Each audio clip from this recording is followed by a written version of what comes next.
Pinabulaanan ni Zambales Governor Amor Diloso ang paratang ni Secretary Gina Lopez na walang kaukulang dokumento ang mga kumpanyang nagsasagawa ng dredging sa Zambales.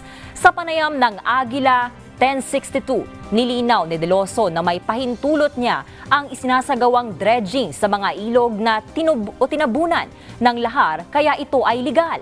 Anya, may mga permit at may Environmental Compliance Certificates o ECC ang mga dredging company at dumaan sa tamang proseso ang lahat bago niya pinahintulutang makapag-operate ang mga ito.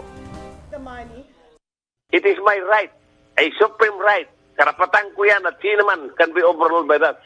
Ang akin kasi dito, the people were up so that understand sila masyado silang pipilosopo. Masyado silang technical. I am concentrating on the survival of the people of my province. The highest law is necessity. The highest law is the welfare of my town.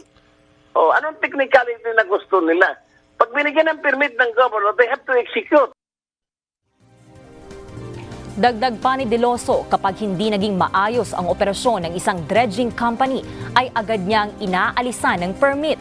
Paglilinaw pa ni Diloso, walang ginagastos ang pamahalaang lokal ng Zambales sa isinasagawang dredging sa kaniyang nasasakupan.